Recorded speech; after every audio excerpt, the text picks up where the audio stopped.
un resumen, obviamente, tomado de la presentación que el MEF ha realizado.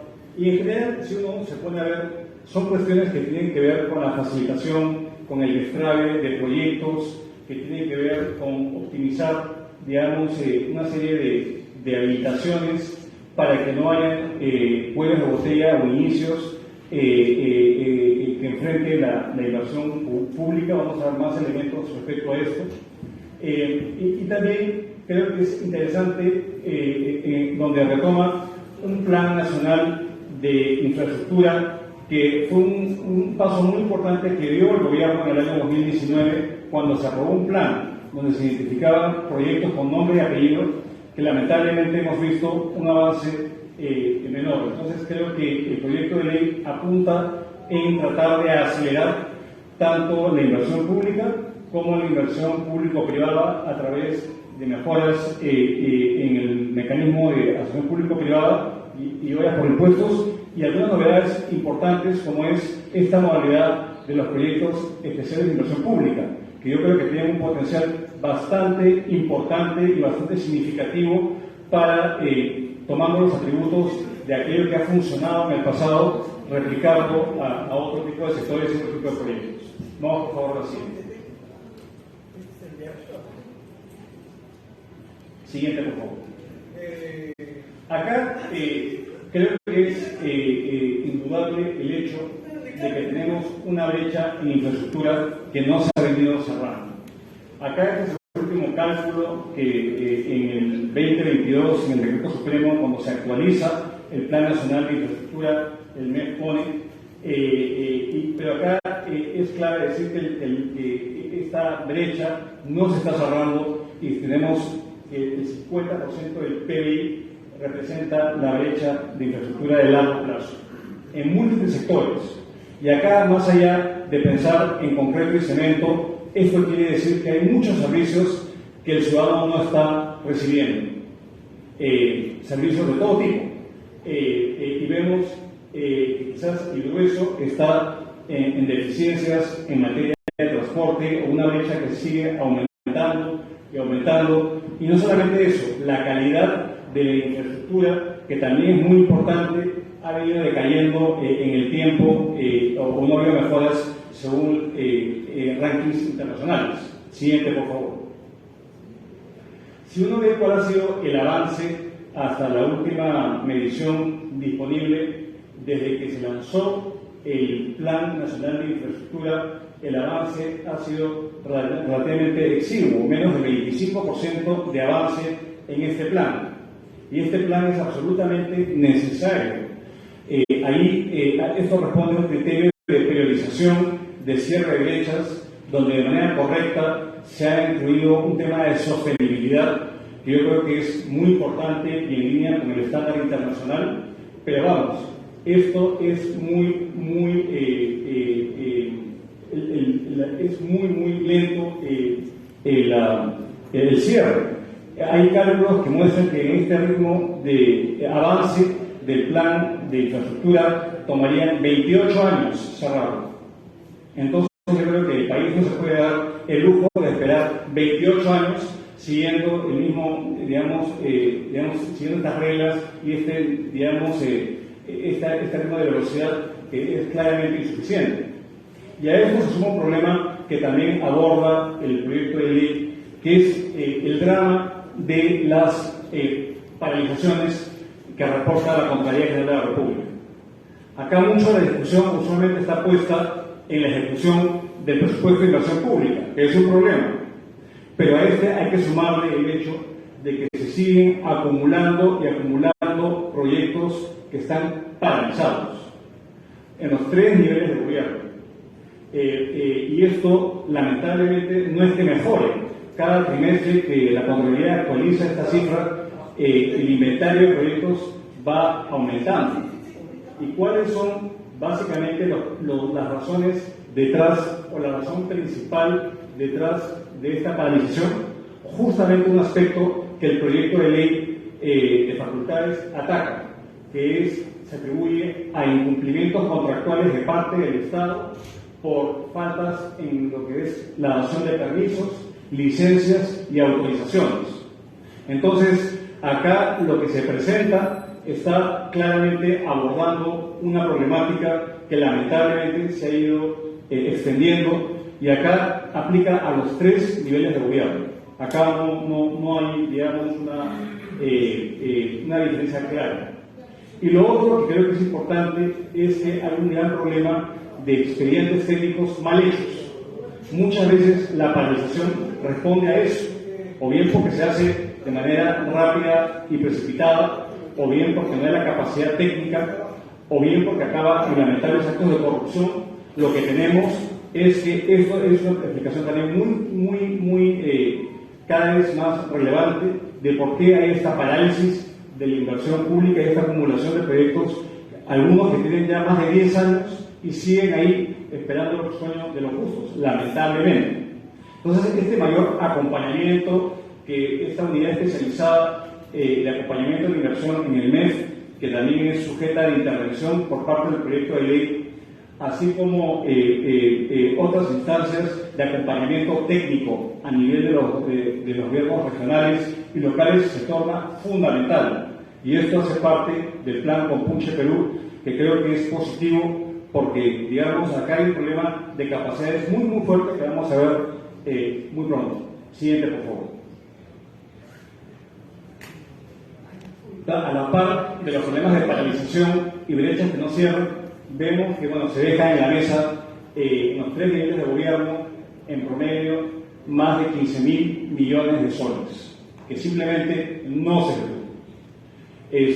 Es marco presupuestal que ustedes, de hecho, aprueban en la ley de presupuesto todos los años, y después obviamente hay incorporaciones al presupuesto modificado, pero claramente hay un problema de gestión y de ejecución.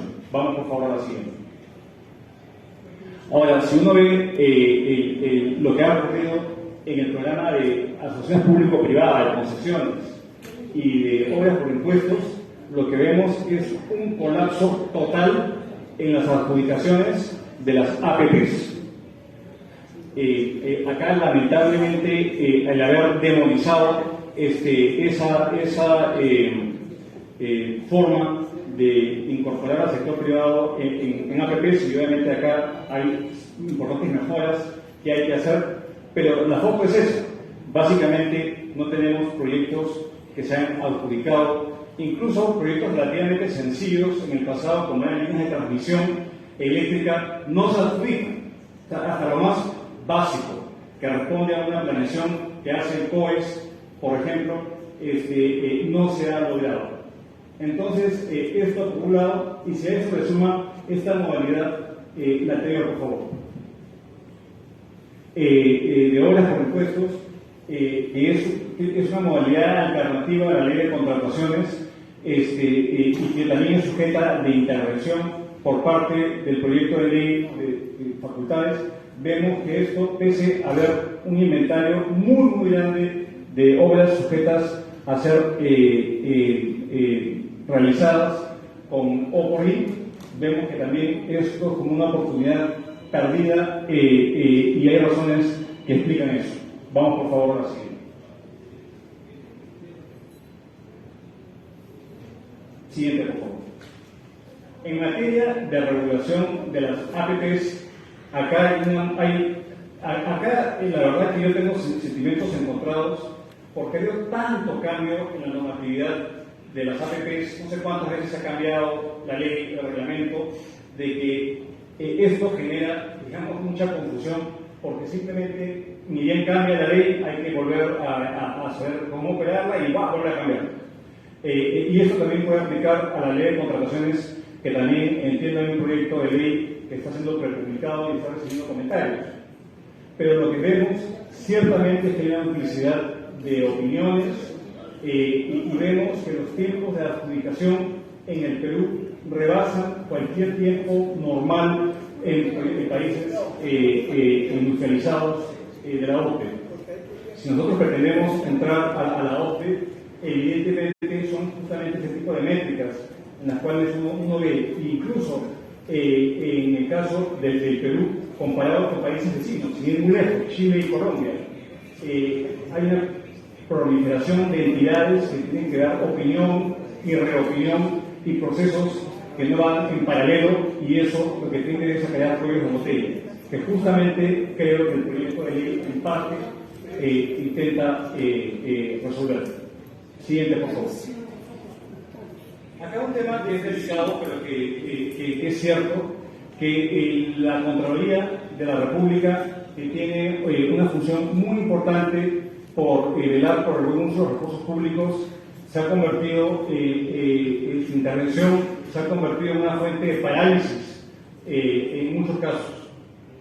Y hablando con muchos funcionarios públicos, básicamente prefieren no tomar decisiones porque tienen temor a ser pasibles de una acción de auditoría, de control administrativo e incluso penal. Entonces, esto es delicado. ¿Y por qué es delicado?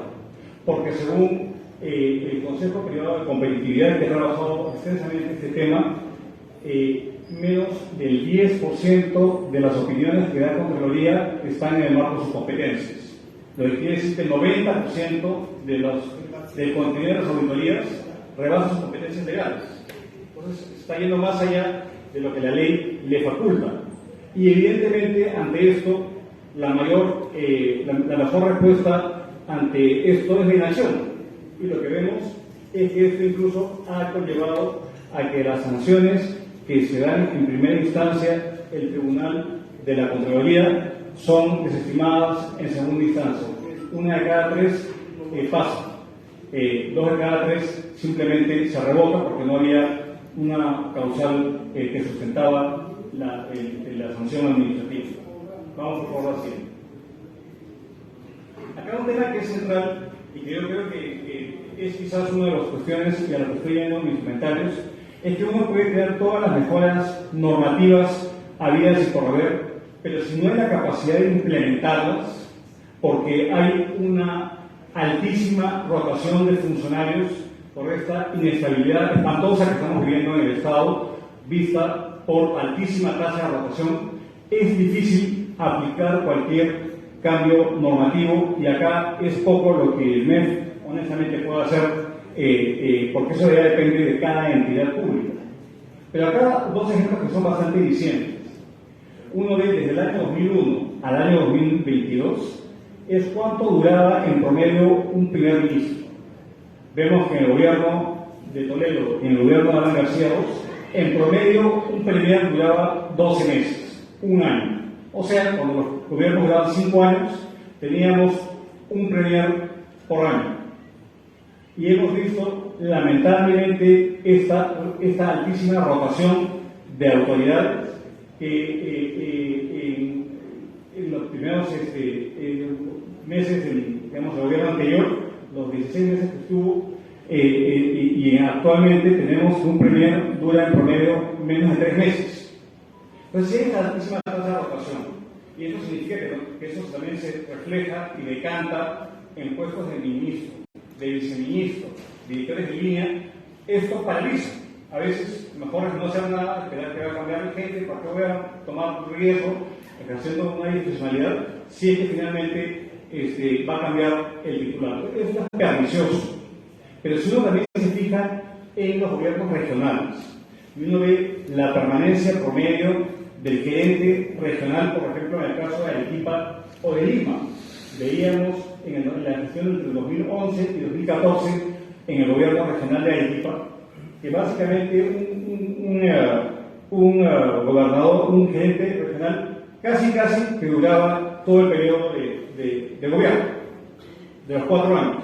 Y hemos visto una caída dramática. El caso de Lima era de 2 años, un gerente regional. Y hemos visto un colapso de una tasa de rotación que hace imposible aplicar cualquier tipo de cambio normativo bien intencionado, pero si esto no se resuelve, vamos a estar en un problema muy serio. Y vamos por favor a la siguiente, que es peor, que tiene que ver con las capacidades que tienen los servidores públicos a cargo de los procesos de inversión. Y acá, según Servir, cuando evalúa a los encargados de los sistemas administrativos, y acá ya llevamos atención a la última línea en lo que es el sistema de inversión. ¿Esto qué cosa quiere decir? en esta evaluación. La columna verde, la última columna.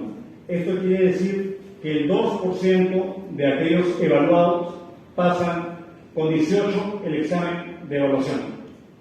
Ya uno se pone, ok, ¿quiénes pasan? Solamente pasan un 11% adicional.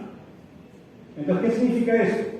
Que básicamente en el caso de inversión, el 90% de los funcionarios encargados de llevar estos procesos no cumplen con el mínimo set de aptitudes y destrezas técnicas para llevar a cabo esto.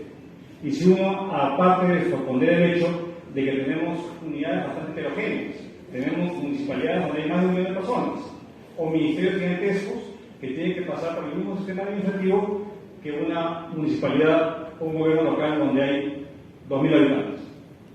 Entonces, esta heterogeneidad, esta atomización, más la falta de capacidades, más la rotación, es un cóctel donde efectivamente el drama de la gestión pública se ha agudizado y en mi criterio no hay norma técnica que es una gestión que vaya a resolver eso. Esto no se resuelve por decreto, esto se resuelve con estabilidad y con buena gestión pública. Siguiente, por favor. Entonces, resumiendo, el alcance de las facultades en materia de inversión pública y privada me parece que es oportuna y adecuada. Y creo que cualquier normativa que reduzca cuellos de botella, que optimice, que logre eficiencias, que evite sobrecostos en buena hora. Pero el problema ciertamente es que eso va a ser insuficiente si no se acompaña con mejoras en la gestión pública. Y básicamente es el capital humano y la meritocracia que sirve en el Estado. Acá lo que creemos es que, por ejemplo, la aplicación del régimen del servicio civil ha sido mínimo, casi no se ha aplicado. Y eso es absolutamente fundamental para justamente mejorar esas capacidades en los 3 niveles de gobierno. Evidentemente la parálisis, aparte de la rotación, tiene que ver con los mecanismos y los alcances de la Contraloría, que hace un trabajo necesario y absolutamente fundamental. Pero hay un tema que tiene que ver con estos desincentivos que muchas veces introducen las oficinas de control interno. Y acá se requiere de cierta forma cambiar en mi criterio el chip y lo que es la tendencia internacional entre focalizarse en la obra de cemento y concreto, por un lado, que ha sido lo tradicional, hacia un mecanismo que tiene que ver con el nivel de servicio que se brinda. Esto ha ocurrido en el caso de salud en Lima, por ejemplo, donde ya no se está lidiando con contratistas o con empresas constructoras, sino con empresas especializadas que operan servicios de salud o de agua o de tratamiento de aguas residuales que venden ese servicio al Estado. Y evidentemente es importante revisar el sistema INVIAR-TP, que la verdad que cuando se cambió del SNIP al INVIAR-TP, no sé si estamos mejor o peor, pero ciertamente no solamente es las capacidades, sino una revisión exhaustiva del sistema administrativo que regula la inversión pública. Siguiente, por favor. Acá ya voy culminando porque lo tributario lo voy a hacerlo muy rápido. Acá es interesante y pensando, y de hecho entiendo que esta mañana mismo el ministro Contreras estaba exponiendo sus planteamientos respecto a la inversión pública en el país. Pero acá es el típico ciclo de gasto público, la inversión pública, desde la programación hasta el funcionamiento. Y vemos esta digamos, como cadena de valor que hay. Y vemos las intervenciones que han habido que atacan ciertos eslabones del ciclo del proyecto. La capacitación para hasta la contratación y licitación. Usualmente el acompañamiento de los PMOs, como se dice en los Juegos Panamericanos, es hasta culminar la obra y ya la operación y mantenimiento debe recaer en otros. Incluso los gobiernos también pasa eso. Uno construye el hospital como gobierno, pero ¿qué pasa con la operación y mantenimiento de ese hospital que costó mucha plata, por ejemplo? Y vemos que también hay modalidades de ejecución de núcleos ejecutores, que no tiene nada que ver con la formulación. Entonces, si no tienes que ver nada con la formulación, te arriesgas a tener expedientes técnicos deficientes. Igual en el caso de las sociedades por impuestos. Entonces, acá hay un mecanismo que me parece que es muy importante y que de hecho el proyecto de delegación de facultades quiere ampliar su alcance, que son los proyectos especiales de inversión pública, los PIPs, que de hecho se intentó con colegios estatales el año pasado. No sé cuánto éxito tuvo eso, pero en principio esto va desde la programación hasta el funcionamiento, la concepción. Y yo creo que esa es una forma de comenzar a lidiar de manera estructural con los problemas de gestión en cada uno de los eslabones, porque son problemas diferenciados. Vamos por favor a la siguiente, por favor. En materia tributaria y formalización, ahí tienen un resumen de lo que ha planteado el proyecto de ley. Siguiente, por favor. Y acá rápidamente, y con esto voy concluyendo. Esto es y creo que está bien sustentado el hecho de que cada vez que se han establecido regímenes especiales para la pequeña empresa o regímenes diferenciados por tamaño de empresa, lo que esto ha propiciado ha sido el enanismo, ha propiciado el arbitraje, vale decir, yo crezco hasta cierto umbral y me quedo en ese umbral para no caer en el régimen, digamos, donde pago más impuestos. Y estamos viendo que desde que se han introducido estos regímenes, efectivamente no ha habido un incremento en el crecimiento de las unidades empresariales lo que ha crecido más es el RUS, pero el RUS no necesariamente se condice con una empresa, con una actividad completamente formalizada. Entonces, acá lo que estamos viendo es que esto es absolutamente necesario. Hay un informe del Fondo Monetario Internacional que de hecho sugiere esto y habría, digamos, una mayor recaudación, es chiquita, pero todo ayuda. Pero más allá de eso, es el hecho de quitar estos desincentivos para la evasión y la ilusión por tamaño de empresa que se tiende a realizar cuando tenemos estos regímenes que diferencian por tamaño de empresa. Yo creo que ir a dos está bien. Ahora va a ser interesante ver cuál es el umbral entre una y el otro, porque el RUS es bien elemental. Entonces, el salto entre un régimen al otro creo que va a ser un detalle que se tiene que explicitar, y también detalles de cómo se caracteriza, porque acá erradamente en el Perú se ha estado utilizando la calificación de la clasificación de producen para la micro y la pequeña, que no necesariamente hace sentido a nivel de la legislación tributaria. ¿Y cuál es la base imponible? También son temas que tienen que ser explicados, y estoy seguro que el equipo de MEF lo está haciendo, pero esto es una buena cosa. Esto se tiene que hacer. Esto no es la panacea para los problemas de formalización del país, pero ciertamente ayuda y va en la dirección adecuada. Con eso, señora Presidenta, nuevamente agradeciendo por la oportunidad que hoy damos a sus interrogantes. Muchas gracias. Muchas gracias al señor Luis Miguel Castillo. Le pediría por favor que todavía pueda permanecer con nosotros para las preguntas que se puedan detallar. A continuación vamos a tener la presentación del economista Diego Mancera, a quien le pediría por favor utilizar alrededor de 15-16 minutos por el tiempo, porque como tenemos un pleno... Disculpe, el uso de la palabra. Congresista, estamos todavía en las exposiciones, las preguntas van a ser al final. Todavía antes de que inicie estoy pidiendo el uso de la palabra. Por favor, me puede brindar. Congresista Tania, nos encontramos en exposiciones y una vez terminado le vamos a dar el uso de la palabra. Por favor, Señora Presidenta, solamente son unos 30 segundos, nada más, no voy a quitarle... 30 segundos, congresista Tania. Gracias, señora Presidenta. Por favor, yo le pediría a usted también que podamos abordar los puntos de agenda de los proyectos de ley. No podemos estar acumulando todas las veces los proyectos de ley, no avanzar con los proyectos de ley. Usted sabe muy bien que tenemos el día pleno y justamente convoca a esos grupos que nos están informando, pero finalmente usted también menciona que va a haber acá pleno y prácticamente simplemente que nos quedaríamos tomar los puntos de agenda de los proyectos de ley. Tenemos un proyecto importantísimo que es por existencia, entonces le pediría, por favor, que podamos avanzar y tocar los puntos de agenda, que son nada más 2. Congresista Tania, primero le pido calma, en segundo lugar, nosotros hemos citado el día lunes, porque nosotros no sabíamos que el día de hoy había pleno.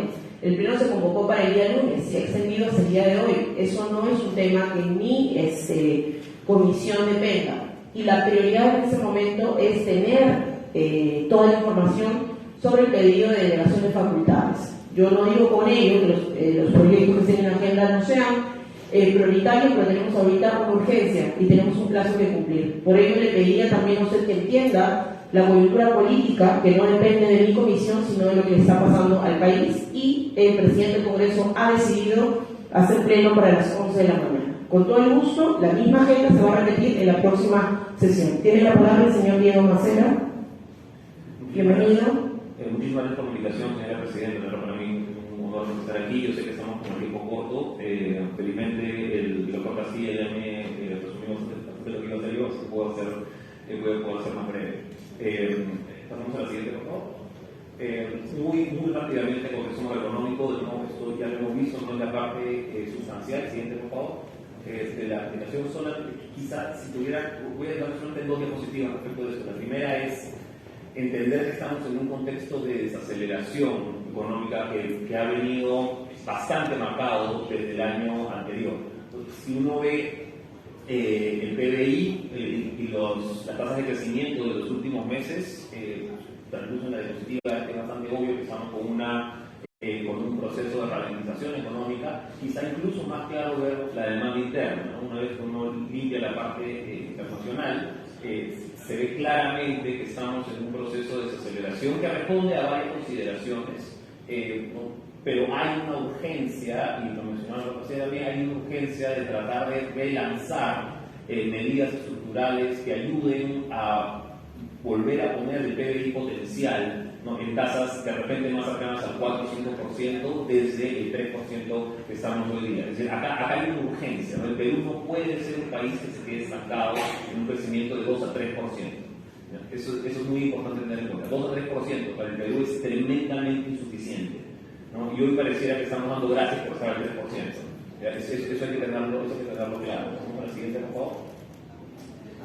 El motor del desarrollo es la cadena empieza con una inversión privada, y eso es algo que no hemos visto especialmente buena durante el año pasado, y probablemente durante este año tengamos alguna caída o de repente o un número parecido al que tuvimos el año anterior, considerando, y eso es un punto muy importante, considerando que vamos a tener una caída fuerte en inversión minera. Principalmente por la culminación del proyecto que ya vemos, eso implicaría una contracción de más o menos 15-16% de inversión minera para este año. Inversión no minera, ¿no?, que puede ser más o menos 4/5 de la inversión total.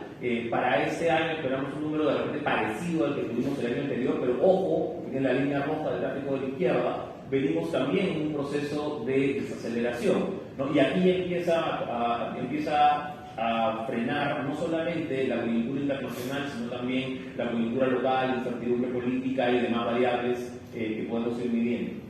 Si uno analiza solamente el desempeño de la inversión pública del año pasado, a la mano derecha podemos ver el avance de la inversión pública en reales que se tuvo en algunos ministerios como el Minedu, el Ministerio de Vivienda, el Minter, el MTC, ¿no?, de caídas considerables. En los ministerios en donde sí hubo un incremento, PCM, MINSA, parte de este estuvo marcado por proyectos de gobierno a gobierno o reconstrucción con cambio que tienen un formato distinto de inversión pública, ¿no? Es decir, a ver, cuando uno habla de relanzar la economía, uno a veces tiene la tentación de pensar en, oye, avancemos con inversión pública. Eso es solo mitad correcto. La inversión pública pesa entre 4 y 5% del PBI. La inversión privada pesa más cerca del 20%. ¿Ya? Entonces, cuando estamos hablando de relanzar el crecimiento productivo, lo más importante por lejos es relanzar la inversión privada. La inversión pública, por supuesto que importa, pero importa por otros motivos sobre todo, importa para cerrar brechas, importa para dar mejor calidad de servicio a los ciudadanos, ¿no? Y eso es algo con lo que no hemos podido avanzar demasiado en los últimos años. Pasamos a la siguiente, por favor. Y acá, la urgencia ciudadana, cuando uno habla de economía, está aquí, está en los salarios reales que percibe la población. ¿Cuánto realmente se puede comprar con el sueldo que se recibe? Ha venido creciendo los niveles de empleo, pero tanto formales como informales, y de hecho la informalidad ha crecido más.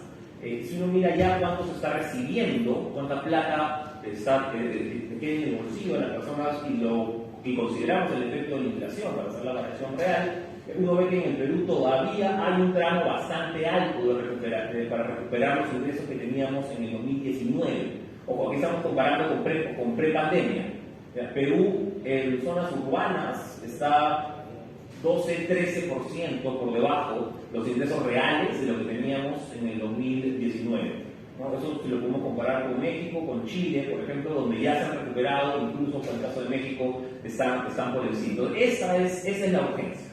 Esa es la urgencia y se ataca de nuevo promoviendo mayor inversión, que es el inicio del camino de inversión privada sobre todo. Pasamos a la siguiente, por favor. Ok, la siguiente. Estamos, lo mencionó el doctor Castilla también antes, estamos en una circunstancia, partimos de una situación de competitividad en infraestructura menor que nuestros pares regionales, ¿no? Hay una brecha importante que tenemos que ir cerrando en los siguientes años, y mucho de la limitación, curiosamente, no depende tanto del presupuesto, de la parte de financiamiento, que es típicamente lo que limita el crecimiento de la inversión en infraestructura en países subdesarrollados, sino viene más por el lado de la capacidad del propio Estado de aplicar el presupuesto que ya existe. Entonces es un tema medio paradójico porque lo más difícil lo tenemos, ¿no? Lo más difícil lo tenemos, que es buena capacidad de endeudamiento, tenemos capacidad de financiar, que es lo más, para los países en vías de desarrollo, lo más difícil, eso lo tenemos. ¿Ya? Y lo que en teoría debería ser más fácil, ¿no? Que es ponernos de acuerdo en cómo ejecutamos la plata, eso no lo tenemos. ¿Ya? Y esto genera las brechas que estamos viendo aquí, donde el Perú tiene una tarea pendiente muy grande de cerrar en agua, en carreteras, en transporte marítimo, etcétera, etcétera. ¿No? Durante mucho tiempo estuvimos anclados en este 30.000, 33.000 millones de soles de inversión pública, recién en 2021 y 2022 pudimos hacerlo mejor, pero todavía estamos con ratios de ejecución de inversión pública cercanos al 70%, el 30% no lo podemos ejecutar. Pasamos a la siguiente, por favor, y es precisamente del proyecto de ley del Ministerio de Economía y Finanzas. Pasamos a la siguiente, por favor. Ok, pues ya entrando ya a materia. Esta es una de las tres partes, que es la más grande, que es de facultades. Vamos a entrar en algunas de estas muy brevemente con más detalle. Voy a hacer algunos comentarios puntuales. Yo creo que sí es indispensable, ¿ya? En general, para hacer un punto de vista general, creo que en general está bien planteada la propuesta del Ministerio de Economía y Finanzas. Creo que es realista y creo que ataca algunos de los puntos principales. Creo, sin embargo, también, y vamos a ver un poco más adelante, que va a ser insuficiente para relanzar asuntos como la relación público-privada, por ejemplo. De nuevo, va en buen camino, creo que es positiva en términos generales, pero probablemente sea también insuficiente. Creo, respecto al acompañamiento y asistencia técnica a gobiernos locales, eso es algo absolutamente indispensable. La gran mayoría de la inversión, contrario a lo que se cree, a veces pienso que desde el ministerio que no ejecutan, ¿no? Incluso desde el gobierno regional, cuando en realidad la mayor parte del presupuesto para la inversión pública está en las municipalidades. Ahí es donde está la mayor parte del presupuesto para el cierre de brechas. Entonces, cuando hablamos de saneamiento, cuando hablamos de transporte, la mayor parte del dinero está en las municipalidades, tanto provinciales como distritales. Entonces, el acompañamiento que está proponiendo el MEF acá va en un camino correcto hacia mejorar la capacidad. De nuevo, no va a resolver todo el tema. Ya el doctor Castilla mencionaba la rotación de los funcionarios a la interna. Eso tiene que ver ya con una estrategia de gestión humana, de repente tiene que ver más con el fortalecimiento de servir, camino de la meritocracia, pero en general esta es una buena idea.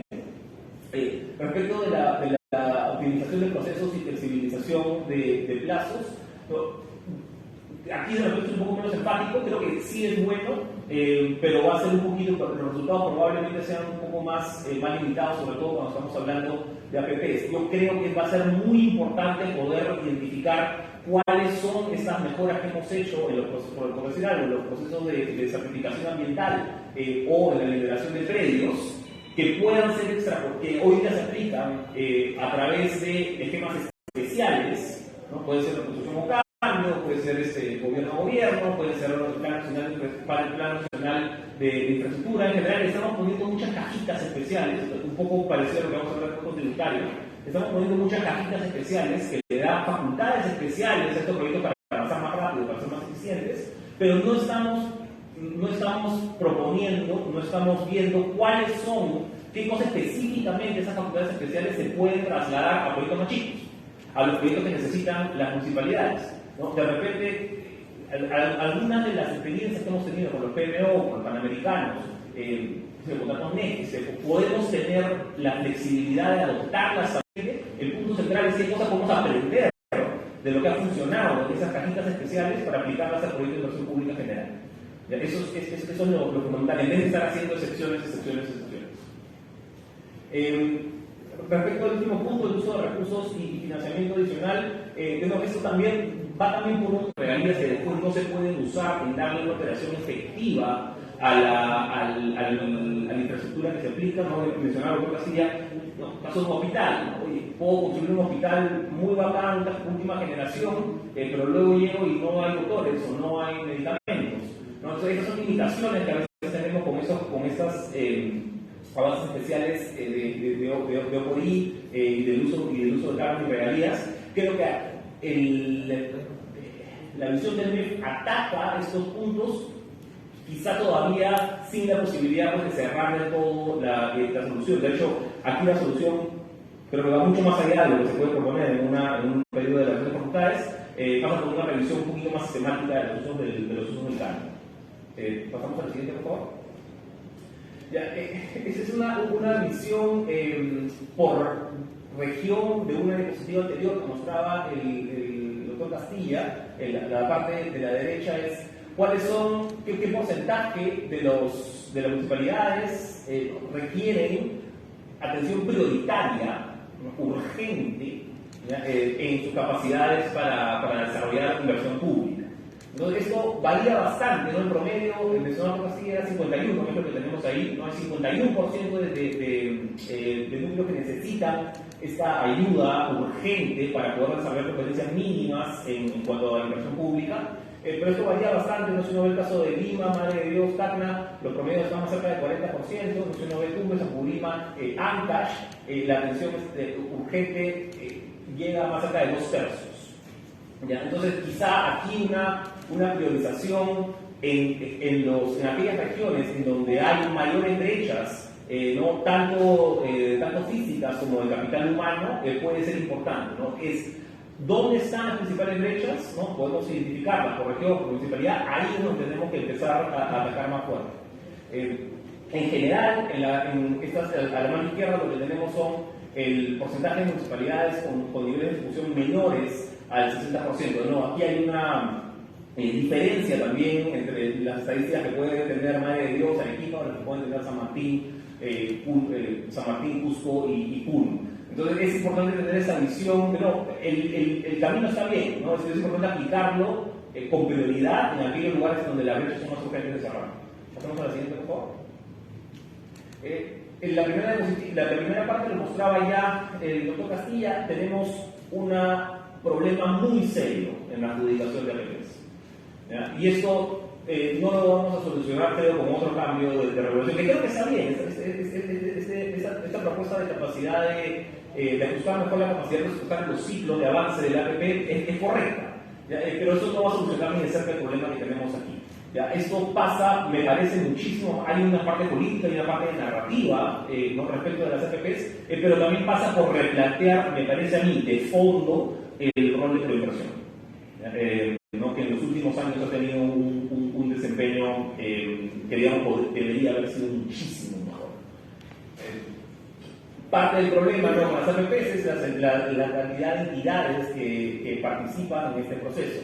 ¿No? Fíjense, Perú en la parte más alta, junto con Paraguay y República Dominicana. Entonces, esto hace no solamente lento, sino además impredecible, ¿no? El proceso de adjudicación de bases y etcétera, respecto de cómo se va a manejar, cómo se va a adjudicar, cómo se va a trabajar la asociación público-privada. Tienen que ser menos actores y tiene que haber mayor predictibilidad sobre qué cosa es lo que estamos adjudicando, qué cosa es lo que estamos adjudicando.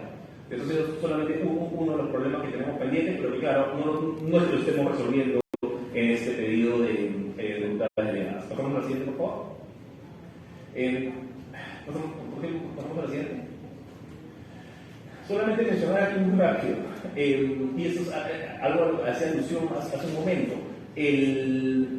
Estas cajitas especiales en las que ponemos algunos proyectos, claro, facilitan que se avance la obra. Pero no, el punto es qué cosas podemos aprender de este modo en que se han hecho especiales para ponerlo en el marco general del IRTP. Y aquí una muestra clara. Cómo cambia la inversión pública del gobierno nacional si ponemos o si quitamos la reconstrucción con cambios. Es la diferencia entre la línea roja y la línea verde. ¿No? Más o menos lo mismo podemos ver a la mano derecha. Entonces, hay algo que estamos haciendo mal sistemáticamente, ¿no? Y acá está clarísimo, hay algo que estamos haciendo mal sistemáticamente en la obra pública regular y que realmente no se hace tan mal en esquemas más de gobierno a gobierno, ¿no? Obviamente acá la prioridad es cerrar brechas, ¿no? en los 25.000 millones de soles que había en reconstrucción con cambios, pero también aprender. Ese es quizá el punto central, más que estar pensando en cómo hacemos más cajitas especiales. Siguiente, por favor. Siguiente. Este es un cambio que ya pasamos a la parte de gestión más tributaria. Este es un cambio que sí es bien importante, que es tratar de darle más impulso al catastro, ya saliendo de la parte de inversión pública. En el Perú, perdón, se salió el mapa, pero en el Perú estamos sumamente atrasados en la evolución de un catastro. Acá se está tratando de un catastro fiscal, que está bien, es una herramienta medianamente simple. Quizá es muy importante tratar de articularlo como el catastro nacional que existe en los catastros municipales. No todas las municipalidades tienen, de hecho la minoría lo tiene. Pero eso sí es un paso adelante, no solamente hacia el visto desde un punto de vista financiero, desde un punto de recaudación, sino desde un punto de vista de gestión del territorio. Y eso es algo fundamental. No va a pasar de la noche a la mañana, pero es algo que tenemos que caminar y acá estamos muy atrasados. Siguiente, por favor. Fíjense, comparado con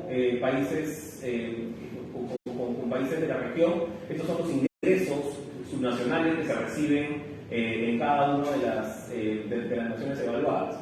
Entonces, en el Perú, los ingresos propios, ¿no? que recaudan las instancias subnacionales ascienden más o menos al 17-18%.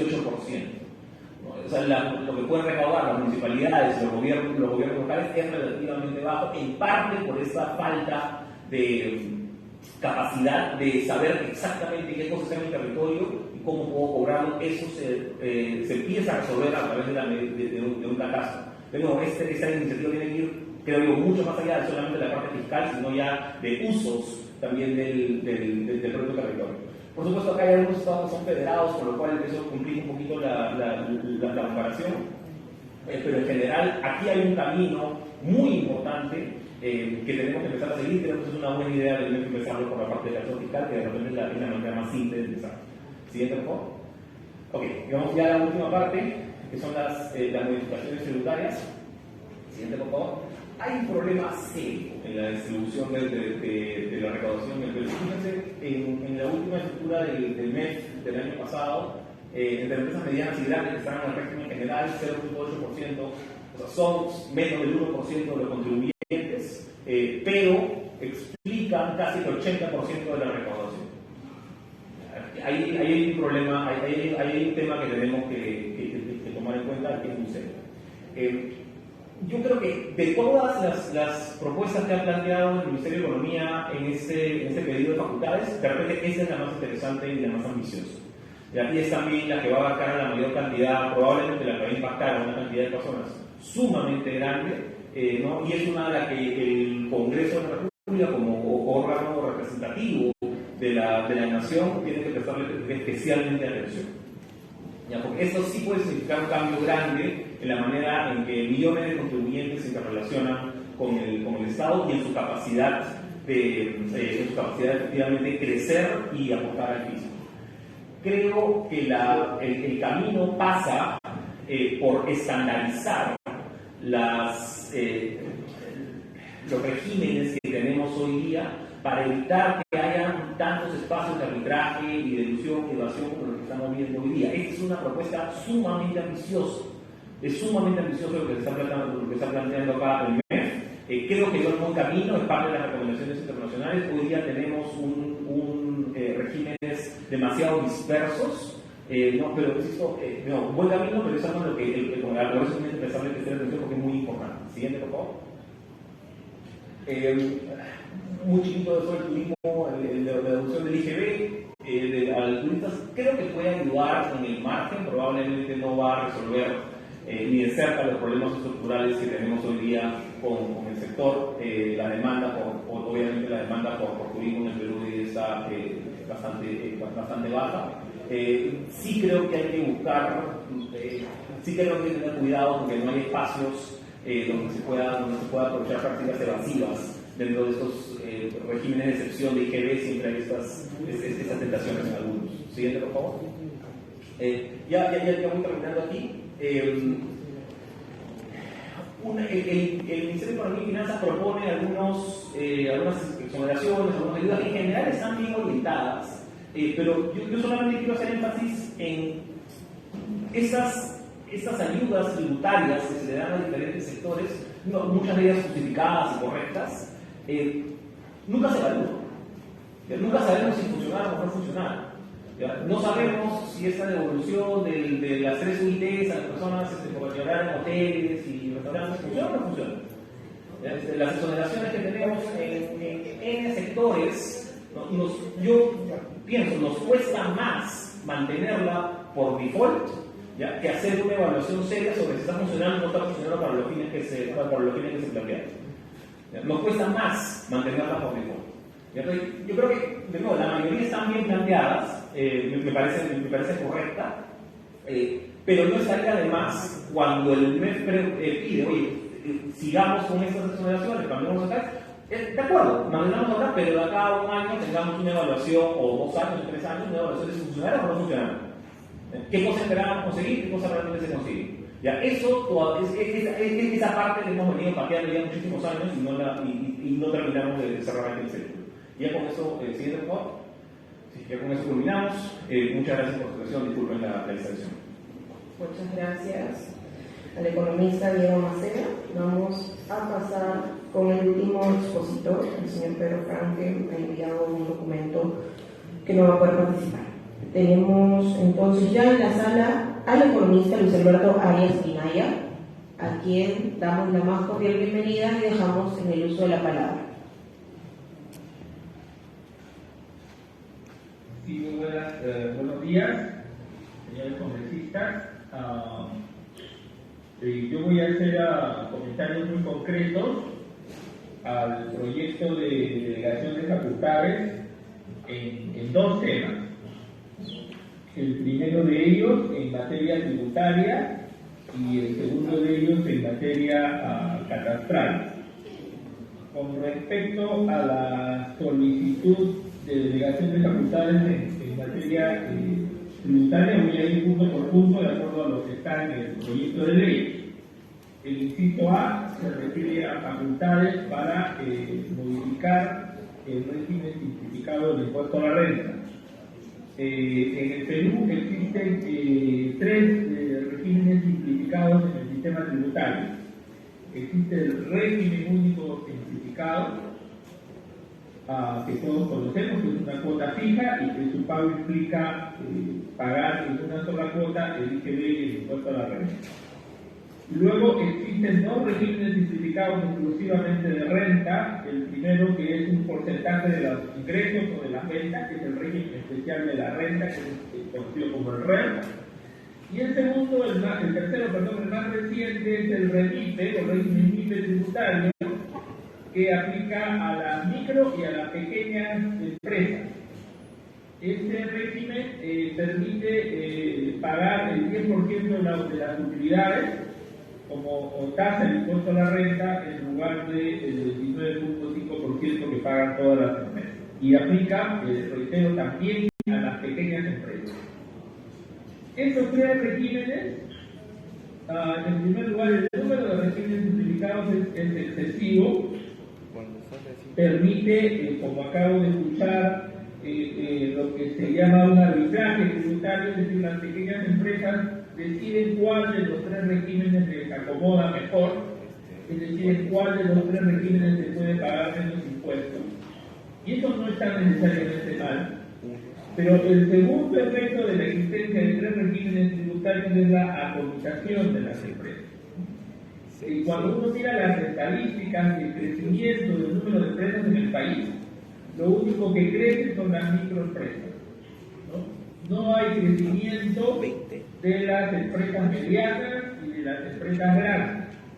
Y esto es nocivo para la economía porque hay diversa evidencia que nos dice que la productividad de la economía, es decir, el rendimiento, el valor de la producción que puede generar un trabajador, estoy hablando de la productividad laboral, depende del tamaño de la empresa.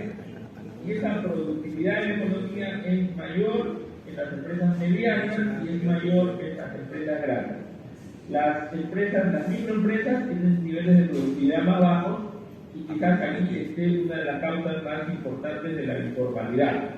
Entonces, si el diseño de la tributación promueve solo, y subrayo la palabra solo, la creación de microempresas y no promueve el crecimiento de las empresas hacia las medianas empresas o de grandes empresas, entonces el sistema tributario está atentando en el mediano plazo contra el crecimiento de la economía y en consecuencia contra la generación de empleo. ¿Qué propone el MEP? El MEP propone unificar dos regímenes existentes en uno solo. Es decir, propone unificar el RER, el régimen especial del impuesto a la renta, y el REMIPE en un solo régimen simplificado del impuesto a la renta, lo cual está bien, pero lo que no comparto es que se den pocos detalles de ese régimen nuevo que se quiere crear. Y siendo, como se ha dicho, que este régimen nuevo que se desea crear va a afectar a millones de microempresas, yo veo un alto riesgo en que este nuevo régimen se apruebe, uno, sin mayor sustentación en la evidencia de la existencia de estos tipos de regímenes en otros países, y dos, sin mayor sustentación de si lo que se está proponiendo, dónde ha sido exitoso, y tres, sin mayor detalle de cuál va a ser el nuevo umbral para poder acogerse a este nuevo régimen, cuál va a ser las tasas para acogerse a este nuevo régimen y cuáles van a ser las deducciones, que quizás es donde yo veo el mayor problema, porque si un régimen simplificado como el que se propone plantea deducciones, ya no es un régimen tan simplificado, es un régimen más complejo. Es verdad que la tribunal está proponiendo que este nuevo régimen se implementaría de manera completamente electrónica, pero entonces este sería un régimen que resolvería el problema para las empresas más urbanas, en donde la penetración del Internet es alto, y excluiría, y aquí viene uno de los principales riesgos, a empresas pequeñas que no tienen acceso a Internet en zonas. Han habido problemas con regulaciones que aprobó el MEP y la tribunal con respecto a la bancarización. Entonces se decía, usted solo puede deducir gastos que estén bancarizados. Bueno, eso trajo problemas serios en zonas del país en donde no había bancos, en donde no había institución financiera. Eso generó un grave problema social y eso tuvo que ser corregido en el camino, pero luego de que el costo social del problema se generó. Me parece que aquí va a ocurrir lo mismo. Si creamos un régimen que solamente puede ser utilizado por microempresas que tienen acceso a Internet, entonces vamos a excluir a una parte importante del país. Me extraña mucho la delegación de facultades de febrero de este año para regular un régimen simplificado que va a entrar en vigencia en enero del 2024, porque todas las modificaciones del impuesto a la renta entran en vigencia a partir del año siguiente de su aprobación. No veo la urgencia de pedir facultades en este momento para aprobar este régimen tan importante. En este caso, por lo tanto, mi opinión es que lo mejor sería que se envíe un proyecto de ley al Congreso en donde se detalle las características del nuevo régimen y se deje para la reglamentación las partes más técnicas del proyecto. Esto permitiría un debate amplio del régimen, de sus bondades y permitiría transparencia y mayor conocimiento de los contribuyentes. Y por lo tanto, mi opinión es que en este caso no se deben delegar facultades en esta materia. Paso al inciso B. El inciso B es para modificar el artículo 26 de la ley del impuesto a la renta, que es un inciso bien importante porque el artículo 26 es el que establece las exoneraciones del impuesto a la renta que cumplen con dos requisitos que son transversales y que son prácticamente de carácter permanente. O sea, estas exoneraciones se renuevan cada cierto tiempo de manera permanente. Y ya se ha dicho también que la renovación de estas exoneraciones se hace sin mayor evaluación una por una de cómo han funcionado. Entonces aquí nuevamente, sí tenemos tiempo para evaluar una por una cuáles han sido exitosas y cuáles no. Perdón, me estoy refiriendo al inciso C, luego voy a comentar el inciso B. Pero sigo con el inciso C. Por ejemplo, hay una exoneración que corresponde a entidades religiosas, lo cual está de acuerdo con convenios internacionales que el Perú ha suscrito con las, en este caso con las cartas. Eso es una exoneración prácticamente de tipo constitucional, nada se puede hacer y debe ser renovada. Luego hay una exoneración bien amplia del impuesto a la renta a entidades sin fines de lucro.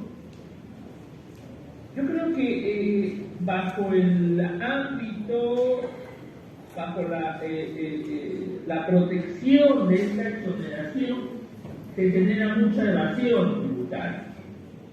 Entonces, esta es una de las exoneraciones, porque claro, teóricamente está bien, yo no tengo fines de lucro, y en consecuencia no debo pagar impuesto a la renta. La teoría está muy bien, perfecto. La pregunta es ¿qué se considera una entidad sin fines de lucro? Y la pregunta es si esas entidades con fines de lucro, deben o no deben llevar contabilidad, y aquí viene lo más importante, deben o no deben pedir comprobantes de pago cuando efectúan compras. Entonces, bajo la caparazón de que yo soy entidad sin fines de lucro, 1, no presento declaración jurada del impuesto a la renta, 2, no llevo libros de contabilidad, 3, no pido comprobantes cuando efectúo compras, y entonces esto genera evasión económica. Entonces, este tipo de exoneración no digo que se retire, pero debe ser evaluada y debe ser perfeccionada. Nuevamente, tenemos tiempo. Esta exoneración está vigente hasta el 31 de diciembre del año 2023 y tenemos tiempo para que se evalúe y luego se proponga su renovación, sí, pero con modificaciones. Hay un conjunto de exoneraciones que afectan a organismos internacionales y que también están casi protegidas por el marco constitucional. Con estas no tengo ningún tipo de observación, como exoneración de renta a los inmuebles de los organismos internacionales, como las remuneraciones de los funcionarios de organismos internacionales, como en general. Todo eso no tengo inconveniente en que se renueve. No veo por qué haya que pedir un proyecto de delegación de facultades para que el MEP luego publique el decreto legislativo que amplía la exoneración. Esto es altamente ineficiente. El Ministerio de Economía debería enviar un proyecto de ley, tanto en el caso de entidades religiosas como en el caso de organismos internacionales, para que siga el trámite de aprobación del proyecto de ley y hay suficiente tiempo para hacerlo, ¿no?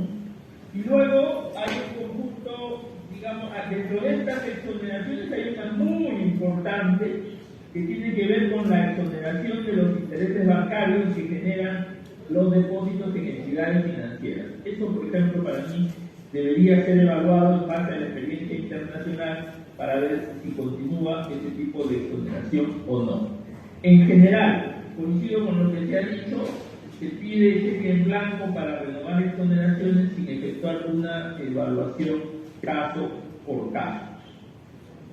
Ahora sí comento el artículo B, me lo salté, que era modificar el artículo 26 de la Ley del Impuesto a la Renta, que tiene que ver con una precisión técnica respecto a cómo se calculan los intereses presuntos en el caso de una persona otorga un crédito, una persona natural o una persona jurídica otorga un crédito, y cuando no está establecida la tasa de interés en ese crédito, obviamente ese crédito genera fuente de renta, y lo que la ley diría es que se sustituye. La ley actual dice que el interés presunto se calcula utilizando la tasa LIBOR, que es una tasa que prácticamente ya no se utiliza en el mercado, y se propone, por lo tanto, que se sustituya por la tasa en moneda extranjera que publica el Banco de Seguros, y también por la tasa en moneda nacional. No tengo ningún inconveniente con eso, pero también se podría hacer con un proyecto de ley sin problema. El inciso D es una cosa muy puntual con relación a la Copa Mundial Sub-17 que organiza el Perú. Hay que regular un conjunto de exoneraciones o devoluciones de impuestos, seguramente cuando se importan, se internan temporalmente al país equipos de los deportistas. Tengo cuestión por respecto a eso, seguramente tiene cierta urgencia. El inciso E tiene que ver con un tema bien técnico, que es el caso en que los productores mineros venden su oro a joyeros y estos a su vez exportan sus joyas. Entonces se quiere establecer que esa venta de los productores mineros a los joyeros, para los casos en que la joya va a ser destinada a exportación, se considere ya como exportación, como parte de la cadena, y no deba por lo tanto pagar IGB. No tengo inconveniente con eso, solo que debería precisarse que esto aplica para el caso de ventas en donde las ventas son formales, es decir, como se explica en la propia exposición de motivos, cuando existe intermediación de agentes financieros en este tipo de operaciones, porque en este caso los productores mineros, el oro que lo venden lo tienen depositado, han hecho depósitos en entidades de ciudad minera. No tengo inconvenientes salvo que se haga esa precisión. El inciso F tiene que ver con un tema bien técnico que no sé por qué está en la ley. Corresponde a la devolución de IGB a turistas extranjeros por compras que realizan en determinado tipo de establecimientos. Entonces, en general, el turista, aquí en el Perú y en muchos otros países, el turista extranjero cuando compra tiene derecho a que se le devuelva el IGB. Entonces, en la ley eso está bien. Nuestra ley dice que esa compra tiene que ser realizada en establecimientos que cumplan determinado tipo de requisitos. Para mí ya eso es un tema reglamentario. ¿Cuáles son los requisitos que debe cumplir el establecimiento cuando efectúa una venta a un turista extranjero? Para mí eso debería fijarse por decreto supremo. La SUNAM insiste, o el MEP insiste, en que esto esté en la ley. ¿Y la ley qué dice? La ley dice que el establecimiento tiene que haber sido calificado por la SUNAM de acuerdo con un perfil de riesgo. pero la SUNAT han pasado muchos años y hasta la fecha no califica los establecimientos de acuerdo con un perfil de riesgo y por lo tanto las devoluciones no pueden proceder. Lo que hoy se propone es modificar la ley para decir que a falta de calificación de la SUNAT, del perfil de riesgo del establecimiento, se diga que pueden ser los buenos contribuyentes. Pero bien técnico, en realidad la ley debería modificarse para que diga que la calificación de los establecimientos se establece por reglamento. El G es bien importante, es un tema que tiene años de solución, y es el problema de las cooperativas agrarias. Las cooperativas agrarias tienen sus socios, sus productores agrarios. Los productores agrarios venden sus productos a través de su asociación, a través de cooperativas. No está regulado de manera concreta, precisa, si esa venta está grabada con IGB y en qué momento.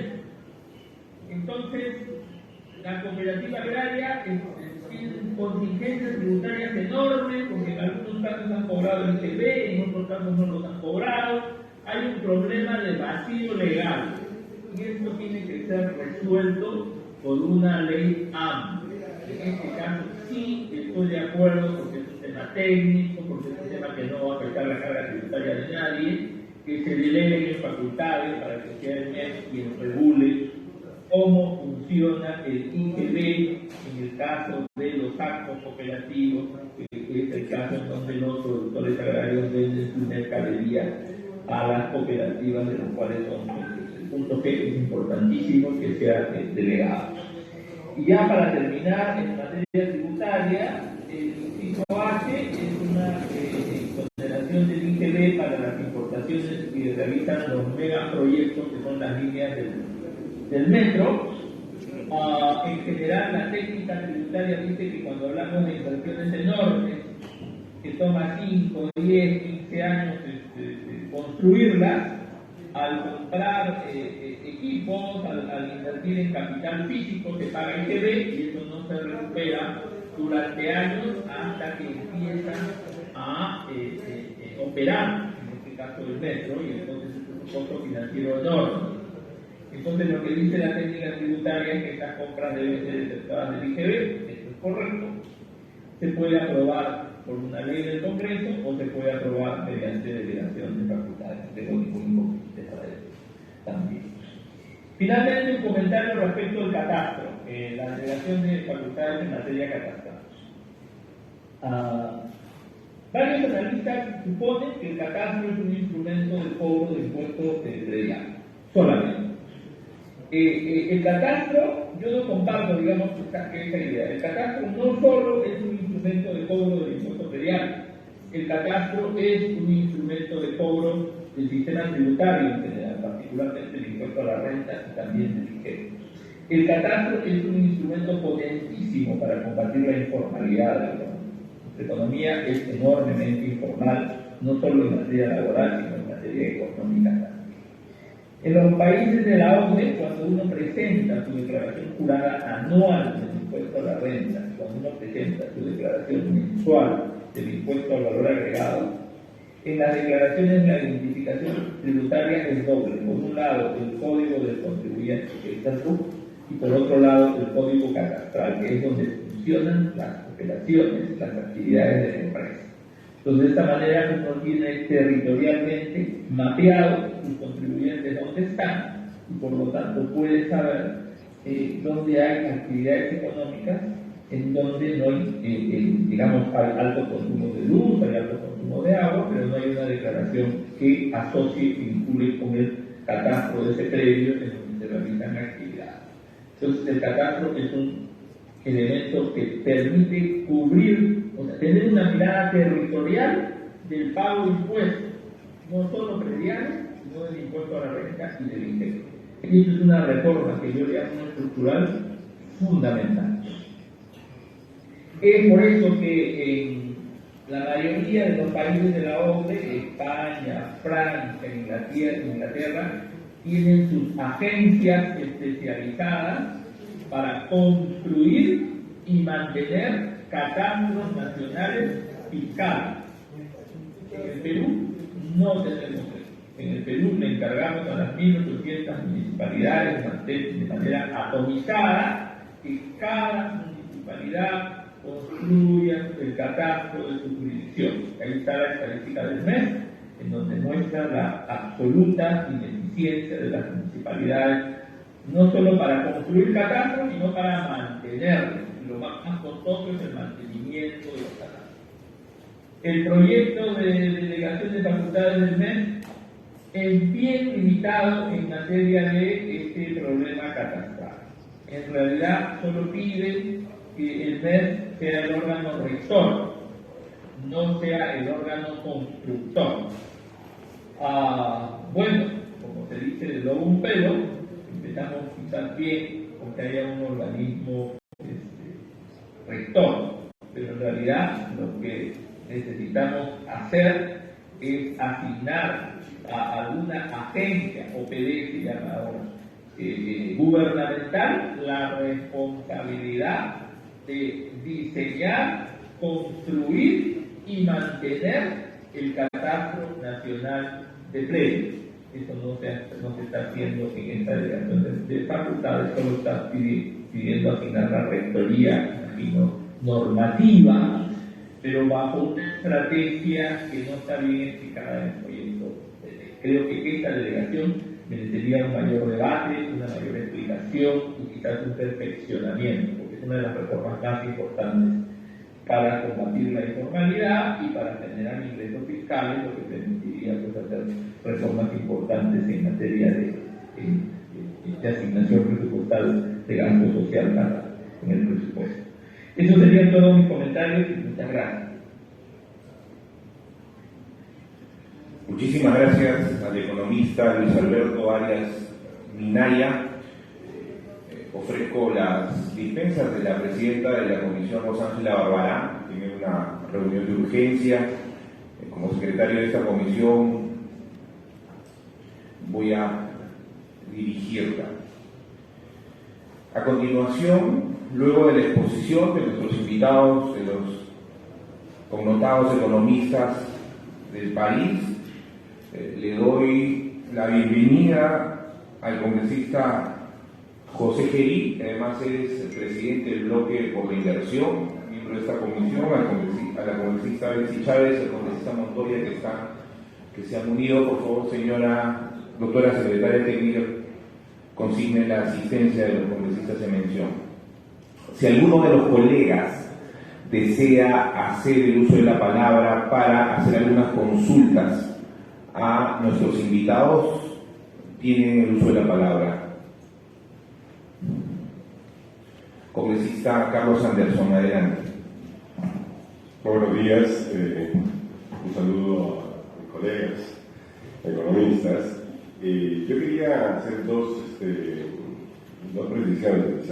Una que me gustaría mucho que las atingencias señaladas por Alberto Arias, ¿no?, tengan un formato, digamos, formal, y se lo podamos someter al ministro de Economía y Finanzas, porque me parece que son muy atinadas, son muy precisas, ¿no? Y creo que ameritarían una respuesta también directa, ¿no?, para evitar, digamos, ponerlo dentro del marco de las conversaciones acerca de las facultades en sí mismas. Y segundo, quería aprovechar la presencia del doctor Miguel Castilla para preguntarle él como exministro, ¿no?, que tiene que gestionar, digamos, en la vida real, lo que tiene con el Ministerio de Economía y Finanzas. Yo sé que venía escuchando toda la sesión, evidentemente, que en general su posición es muy favorable al paquete de medidas, pero preguntarle si él estuviera a cargo, ¿qué otra medida se sugeriría para devolverle la confianza, ¿no?, en general a los inversionistas nacionales? Porque como bien se ha señalado, está bien, no puede hacer mucho por el lado de la inversión pública, pero realmente la llave maestra para impulsar la economía es la inversión privada. Y la inversión privada tiene como sustento la confianza. Y en general vivimos en unos momentos tan difíciles que no es tan fácil ver por dónde se puede generar confianza. Entonces quería escuchar si él tiene algunas medidas adicionales, diferentes, y pondría el énfasis en un lugar distinto. Gracias.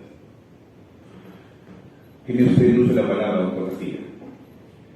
Muchas gracias, presidente, por su intervención. Saludos a cómo estamos.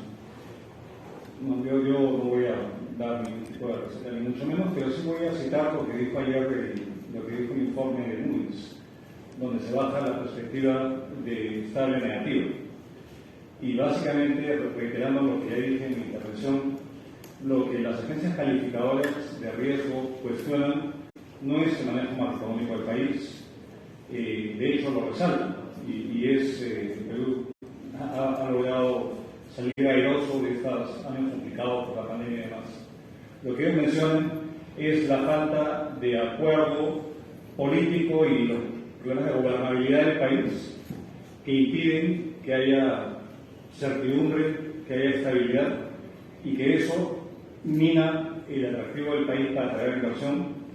Y eso es lo que ha dicho el Moody's, y yo coincido con su visión. Entonces, el MEF puede plantear muchas cosas, pero si es que no se resuelven los problemas que tiene el país en vilo, va a ser poco eficaz lo que haga para poder reactivar a nuestro país, y especialmente evitar caer en un estancamiento de un crecimiento máximo de 2%, en el mejor de los casos, que es absolutamente insuficiente para generar empleo y generar los impuestos que requerimos para financiar las obras públicas y el cierre de brechas. Entonces, creo que la respuesta tiene que ver con eso. Y reiterando quizás una segunda, estoy saliendo un poco del libreto más técnico, pero mantengo una reflexión, aprovechando que estoy acá por su intermedio, presidente.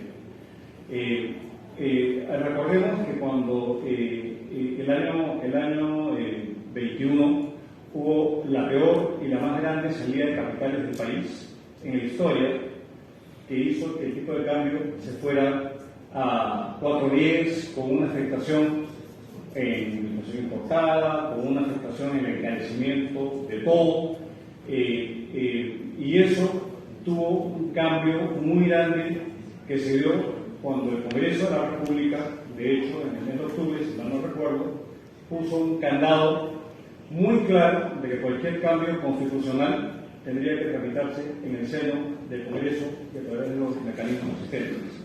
¿Eso qué reflejó? Eso reflejó automáticamente una apreciación del tipo de cambio, y se acabó el drenaje de capitales que huían desfavoridos del país.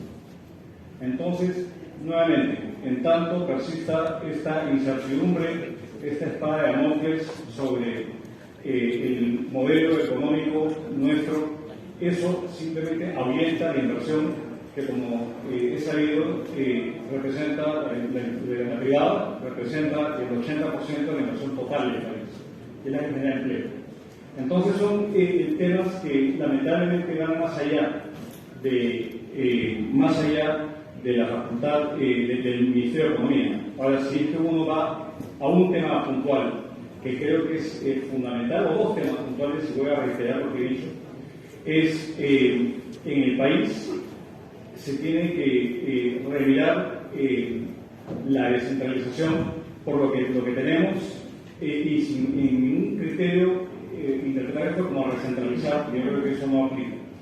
Pero gran parte de la responsabilidad de la inversión pública la llevan a cabo gobiernos regionales y locales. Y de hecho, como lo dijo Diego Macera, el grueso recae en los gobiernos municipales, principalmente.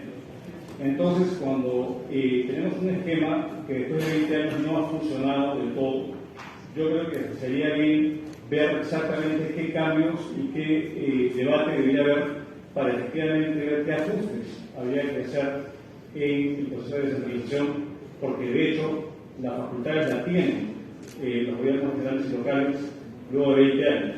Entonces, nuevamente, creo que ese es un tema que creo que amerita una discusión profunda y un debate que lamentablemente no se está dando. Y lo otro, y reitero, tiene que ver con la aplicación de la meritocracia en el Estado. si podemos tener todos los marcos normativos habidos y por haber. Pero si no tenemos los funcionarios idóneos que enfrenten los incentivos adecuados, lamentablemente no vamos a salir de este entrampamiento que hace que haya tantos recursos sin utilizar y tantas veces acumuladas. Entonces, mis comentarios son más reflexivos que específicos, normativos, señor presidente. Muchísimas gracias. Le damos la palabra al economista Diego Macera, también para que haga su intervención. Muy brevemente, señor presidente, muchísimas gracias por la palabra. Me tocó hace 2 o 3 años ser parte de la Comisión para el Desarrollo Minero Sostenible que había impulsado la presidencia del Consejo de Ministros de entonces. Presentamos un informe con muchas recomendaciones detalladas de cómo mejorar, impulsar la inversión minera, respetando, por supuesto, consideraciones ambientales, consideraciones territoriales, consideraciones poblacionales. Aquí detallamos muchísimas propuestas que si el congresista Anderson, señor presidente, qué cosas podríamos hacer en concreto, ¿no?, para mejorar la confianza.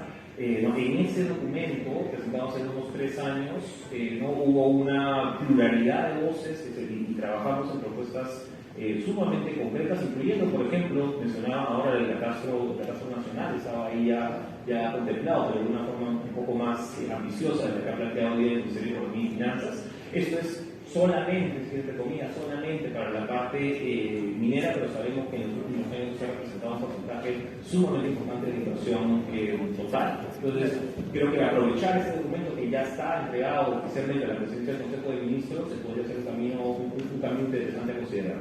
Muchas gracias, señor presidente. Muchísimas gracias. Sí. Sí, buenos días, colegas que están presentes aquí, presidente, intermedio. No hay una seriedad en su programación. Primero, en los primeros puntos estaba que se iba a tocar los proyectos de ley y sin embargo se ha empezado al revés, entonces pienso que es una falta de respeto a nosotros los congresistas.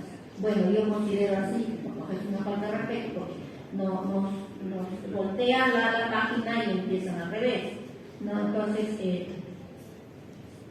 vemos claramente de que se está dando preferencia a la opinión de opinólogos economistas, pero los proyectos de ley estamos ignorando y los pedidos de estos proyectos de ley, los que van a ser beneficiados están siendo ignorados. Gracias, presidente. Sí, señora congresista, vamos a hacer llegar nosotros en la mesa directiva vamos a tomar su observación y con gusto lo vamos a, si hubiera algún tema que corregir lo haremos. Muchísimas gracias. Vamos siendo adelante, señor presidente, continuamos con los proyectos. Gracias, presidente.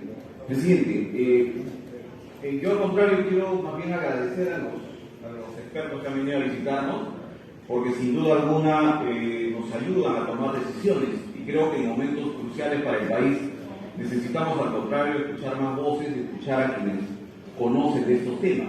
Yo le agradezco al ministro Castillo y al amigo que siempre tenemos la oportunidad de discutir, conversar y aportar ideas sobre estos temas económicos y Carlos, que conoce muy bien estos temas. 2 asuntos que me llaman la atención en la exposición del ministro Castilla es el hecho mención de que el 60% de la obra pública lo hacen los gobiernos regionales y locales. Un poco como que no me cuadra esa cifra, porque en mi concepto es el gobierno nacional el que maneja más recursos, quizás se nos podría aclarar, ¿no? Luego, quizás aprovechando su presencia de ambos, nos ayuden a señalar, a explicarle al país rápidamente algunos temas que en los medios de comunicación, sobre todo en las redes sociales, se expresan como verdades absolutas y que forman parte de esta campaña de descrédito del sistema democrático y del régimen económico vigente, y de desprestigiar también de paso al Congreso de la República, con campañas en las redes desaforadas, en las cuales se miente de manera descarada. Y le doy un solo ejemplo, el tema de los contratos ley, que se repite mañana, tarde y noche aquí en el Congreso, en las redes sociales. Y segundo, el tema, por ejemplo, de la aprobación de la ley de exoneraciones tributarias a las exploraciones mineras y petroleras en etapa de exploración. Entonces, esos temas nos muestran al Congreso como vendepatrias, traidores, entreguistas, que regalamos el país a las empresas transnacionales. O sea, el Congreso no sirve para nada más que para regalar los recursos naturales a fuerzas extranjeras. Entonces, yo quisiera pedirle a Diego Macera, un gran economista, un gran amigo, y al ministro que nos explique un poco de eso, para que la ciudadanía que está viendo de manera directa esta por TV Congreso sepa de qué estamos hablando, presidente.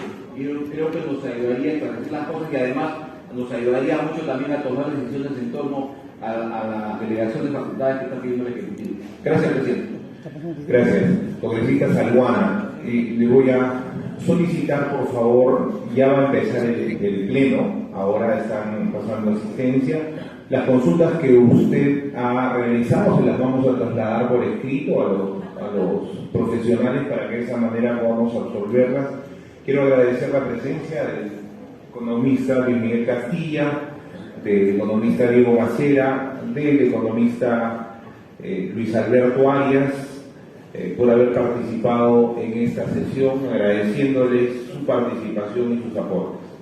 Siendo las 11:39 de la mañana de este 1 de febrero del 2023, se levanta la sesión. Muchas gracias.